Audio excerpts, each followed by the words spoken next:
That afternoon, Hero was waiting for Thomas. He was excited. His firebox flared and his steam swirled. Percy will be here soon with your water injector. It's the last part you'll need to make enough steam. I wonder if the Fat Controller will have seen any pictures of me. Of course he will. He'll be very proud to have you as part of his railway. I'm so happy. I have waited a long time. Suddenly, there was the sound of a loud whistle. It was a whistle they both feared. It's Spencer. He's found us. Help Thomas. Spencer will make sure I'm sent to the smelter's yard. No, he won't, Hero. You're nearly fixed. You can puff away from Spencer. Follow me. So with a pounding puff and a heaving puff, Hero was on the tracks, following Thomas to steam away from Spencer. Hero steamed down the track, rattling and clattering. His pistons pumped and his boiler bubbled. Well done, Hero. Thank you, Thomas! Then there was trouble. Spencer snaked onto the tracks behind Thomas. Found you, Thomas! Spencer. Thomas's wheels whirred like the wind. You won't get away from me this time! Hero chuffed as fast as he could. He wanted to wish away from Spencer. Then Spencer saw Hero and gasped. Spencer had never seen an engine as strange as Hero before. Who are you? Hero. Thomas! That engine can't even puff properly! Hero's engine had started to clatter and clunk. His steam dome shook and his cylinders creaked. Hero was worried. Without the last engine part, Hero could only sputter and splutter. Hero's new lamp broke loose and hit Spencer. Now Hero's engine started to judder and jitter. Parts fell off. They clanged and they banged onto the track. Don't worry, Hero. You can do it.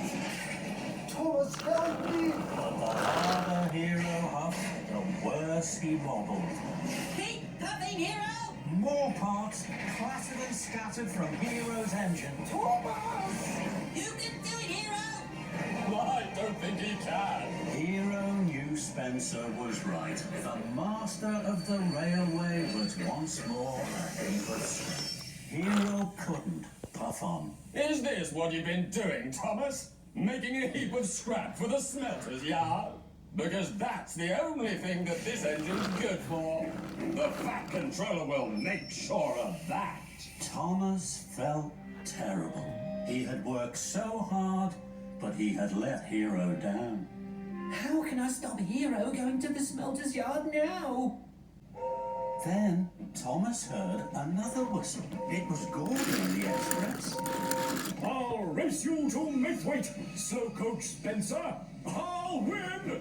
Spencer was surprised. He saw Gordon thunder ahead with the express. Oh, no, you won't, Gordon. I'll win. Spencer steamed after Gordon. His funnel flared and his wheels whirred. He didn't see Thomas looking down a smaller track. Don't worry, Hero. We'll hide you down here. Everything will be all right. But poor Hero looked sadder than ever. Gordon raced toward Maithwaite ahead of Spencer. Spencer was out of the path. Percy's mail trucks rattled and prattled behind him. I won! I told you I would. Before Spencer could ease his axles, the door of the express swung open. The Duke and Duchess of Boxford stepped out. They were cross. Fumbling fenders. Spencer, you have let us down. We left you in charge of our summer house, and it's not ready for our holiday. Our friend the Fat Controller says you spend all day watching Thomas. And taking mail trucks that aren't yours. You told me you would take them back to Percy, and you haven't. Spencer's pride was in pieces. They have a very old engine. A heap of scrap, in fact. I was chasing it because, in fact, Fat Controller, you should... Please, Spencer, stop. Chasing engines that are a heap of scrap? We'll have to send you back to the mainland. It's quite clear. You're not fit to work. Please, may I help? I could work with Spencer at the summer house. I'm sure together we could have it ready in time. The Duke and Duchess were delighted. Thank you, Thomas. That is most kind of you. Please, keep an eye on Spencer. He's clearly not feeling well. Spencer wished Steve. It was all too terrible. It was getting late as Thomas chuffed to see Hero. Hero was very sad. You did everything you could, Thomas. But I know now I will be sent to the smelter's yard. No! No, you won't. I won't let that happen to you. I promise. Don't give up. And Thomas steamed sadly away to Tidmouth. All the engines were worried about Hero and cross with Spencer. Oh, I'm sorry I left my mail truck so close to Hero. I didn't know he was there. It looked like a very good hiding place. Don't worry, Percy. We all did our best. What shall we do now? I'm going to tell the Fat Controller. Why? We tried to fix Hero by ourselves. It didn't work. We need his help. First of all, I'll finish the summer house with Spencer. Then the Fat Controller will know that I'm a really useful engine. And he'll want to help me. The other engines were quiet. They knew Thomas was right. But they were worried for Hero. He was their friend. They wanted to look after him. While I'm busy, will you all go and visit Hero? Of course we will, Thomas. All the engines whistled. They were a team for Hero. For the next few days, Thomas and Spencer worked on the summer house busily. Thomas didn't let Spencer out of his sight. Thomas's friends all looked after Hero. He was never alone for long. He laughed and told stories about his homeland to Emily, Gordon and Percy.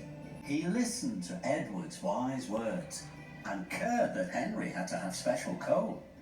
He admired James's shiny red coat and thought Toby was very special. The only steam tram he had ever met. The Duke and Duchess came to visit the summer house. It was almost complete.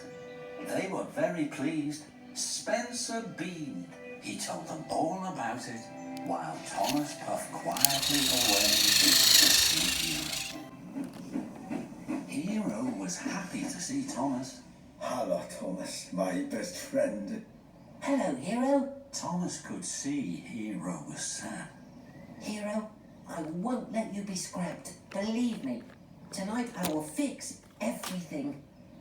Thomas got back to the summer house, just in time to say goodbye to the Duke and Duchess. Thank you, Thomas. Without you, Spencer would never have finished on time. I have to go to Knapford now Why? to see the Fat Controller. Spencer snarled. You're going to tell the Fat Controller about that silly scrap engine. I'll get there first to make sure your plan doesn't work. That engine will be sent to the smelter's yard where he belongs. So Spencer pumped his pistons and clickety-clacked after Thomas. Thomas heard Spencer's wheels whooshing and whirring behind him. I'll puff hardest. I'll chuff quickest. I know I can. Thomas and Spencer had the race of their lives. Thomas steamed over bridges and raced through tunnels. He slipped through junctions and raced round bends. Spencer thundered and roared, but he couldn't get in front of Thomas. At a junction, Thomas puffed ahead, then turned quickly onto a side track. Spencer thundered on, then screeched to a stop. Spencer reversed back to the junction. He raced after Thomas along the narrow track. The rickety old track went over marshland. Thomas knew that it was the fastest way to Knapford. Thomas huffed and Spencer puffed. Spencer was closer and closer. Then there was trouble. The track was broken and Spencer was too heavy. With a creak and a crack, the track snapped beneath. The mighty Spencer slid into the muddy marsh. Thomas stopped. He knew what had happened, but he could do nothing. I'm sorry, Spencer. I didn't know the track was broken. I'll go on and get help. I'll be back. And Thomas steamed on.